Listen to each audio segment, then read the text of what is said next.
दोस्तों, एक सवाल आता है जनरली कि वो मेरे बारे में क्या सोचता है या वो मेरे बारे में क्या सोचती है।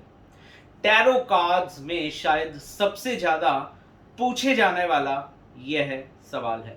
तो इसमें किस तरह से स्प्रेड निकालते हैं और किस तरह से आप अपने क्लाइंट को गाइडेंस देने हैं, मेरी आज की यह वीडियो इस विषय पर है। क्योंकि हम लोग कोशिश करते हैं कि जिस विषय पर सबसे ज़्यादा रिक्वेस्ट आती है, उस विषय को लेकर हम वीडियो बनाकर डालें। और इसमें आपको क्या करना होता है, सबसे पहले जैसे आप कार्ड स्प्रेड करते हैं, अपने ईश्वर से प्रार्थना करते हैं, कनेक्शन करते हैं, उसके बाद आपको कार्ड स्प्रेड करने होते हैं। अब मैं यहाँ पर चूंकि मेरे सामने कोई क्लाइंट नहीं है, तो मैं आप लोगों के लिए एक रैंडम रीडिंग करके बता रहा हूँ। हमेशा मान लीजिए, ज़्यादातर इसमें भी फीमेल क्लाइंट्स आती हैं जो ये पूछती हैं कि सो एंड सो पर्सन उनके बारे में क्या सोचता है। तो इसमें भी मैं कोशिश करता हूँ कि 3 कार्ड्स ओवरऑल निकालने चाहिए। सबसे पहले मान लीजिए हमारे पास रश्मि जी आई हैं कोई, और वो पूछ रही है अमित जी रश्मि जी के बारे में क्या सोचते हैं।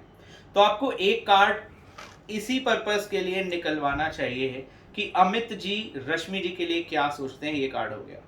एक कार्ड हमें यह भी निकालना चाहिए कि एक्चुअली रश्मि जी की राय अमित जी के लिए क्या है, उनकी ओवरऑल फीलिंग अमित जी के लिए क्या है, ओवरऑल उनका जो प्रोस्पेक्टिव है अमित जी के लिए क्या है, अमित जी का रश्मि जी के लिए कैसा है, रश्मि जी का अमित जी के लिए कैसा है, और एक ओवरऑल कंपैटिबिलिटी कैसे रहने वाली है आपस में। उन दोनों की जो ट्यूनिंग है, जो एनर्जी है, वो एक दूसरे के लिए कैसी रहने वाली है। तीनों चीजें हमें निकालनी चाहिए।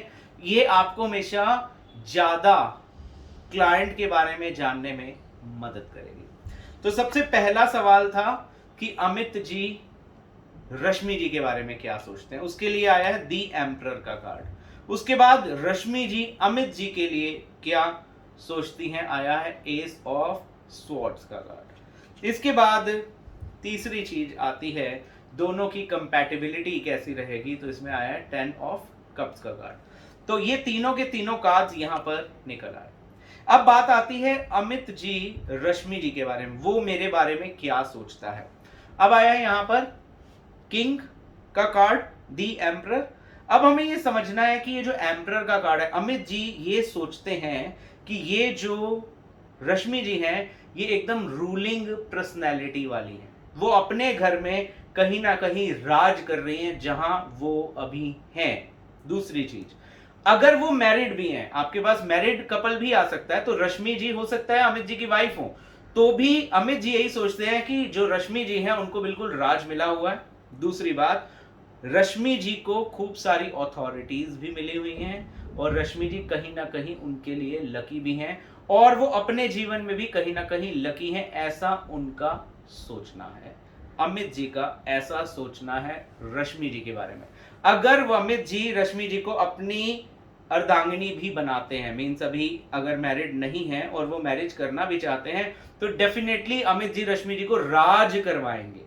ये बहुत ही पॉजिटिव कार्ड आया है कि अमित जी रश्मि जी के बारे में क्या सोचते हैं। लेकिन बात अभी यहां खत्म नहीं हुई, हम ये भी देखना चाह रहे हैं कि रश्मि जी अमित जी के बारे में क्या सोचती हैं। तो यहां पर एस ऑफ स्वॉर्ड्स का कार्ड आया। स्वॉर्ड्स का कार्ड हमेशा बुद्धि का कार्ड माना जाता है।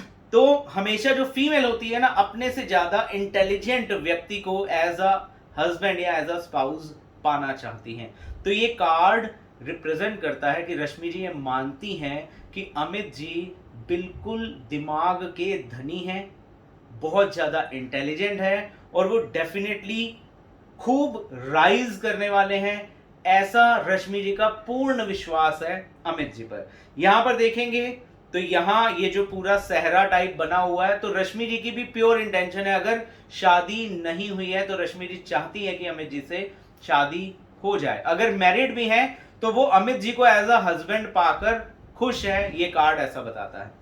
इसके बाद आता है ओवरऑल कंपैटिबिलिटी। तो अगर इनकी मैरिज नहीं हुई और रश्मि जी ने ऐसा पूछा है और वो कहीं ना कहीं ये जानना चाहती हैं कि कंपैटिबिलिटी कैसी रहेगी, डेफिनेटली अगर वो पूछ रही हैं, उनको इस बात से अगर फर्क पड़ता है कि अमित जी उनके बारे में क्या सोचते हैं, तो उनको डेफिनेटली कंपैटिबिलिटी के बारे में भी जानना है। तो आप देख रहे होंगे यहाँ ऐसा दिखाया जा रहा है कि जैसे एक हैप्पी फैमिली है, जहां हस्बैंड वाइफ भी इंजॉय कर रहे हैं, बच्चे भी हैं, बच्चों में पुत्र भी है और पुत्री भी है, और साथ में देखेंगे तो पीछे घर भी बना हुआ है। तो ये अच्छी तरह से घर बनना बसना, पुत्र की प्राप्ति होना, पुत्री की प्राप्ति होना, तो ओवरऑल एक कंप्लीट फैमिली वाली इनकी कंपैटिबिलिटी है। तो जहां लव रिलेशन भी रहेगा और फाइनेंशियल ग्रोथ भी रहेगी और बच्चों का साथ भी रहेगा और एक दूसरे की केयर एंड लव भी रहेगा।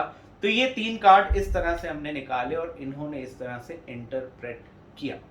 तो दोस्तों, अगर आप भी चाहते हैं कि आपकी इंटरप्रिटेशन जो टैरो कार्ड्स में है वो एक्सीलेंट हो जाए, क्योंकि बहुत सारे लोग आते हैं हमारे पास, वो टैरो की वर्कशॉप 1 दिन 2 दिन की कहीं अटेंड की होती है, बट उनको किस तरह से गाइडेंस देनी है, किस तरह से रीडिंग करनी है, किस तरह से स्प्रेड निकालना है, किस कार्ड को कब कहाँ कैसे इंटरप्रेट करना है, इसमें कहीं ना कहीं उन्हें दिक्कत आती है। अगर आपको भी ये दिक्कत आती है और आप professional tarot card reader and trainer बनना चाहते हैं, तो आप हमारे 1 महीने के डिप्लोमा कोर्स को ज्वाइन कर सकते हैं, जिसमें 1 मंथ की इंटेंस ट्रेनिंग होती है और उसके बाद आपका होता है एक एग्जाम। उस एग्जाम को जब आप पास करते हैं तो diploma in tarot card reading and training आपको मिलता है, जिसके बाद आप फ्लुएंटली किसी भी पर्सन की किसी भी कार्ड के आने पर उसकी ओवरऑल दशा को जान सकते हैं, किस तरह की रेमेडी उसे दी जाए ये भी आप जान सकते हैं, किस तरह की गाइडेंस दी जाए ये भी जान सकते हैं, और अगर आपसे कोई सीखना चाहे तो आप उसे टैरो कार्ड रीडिंग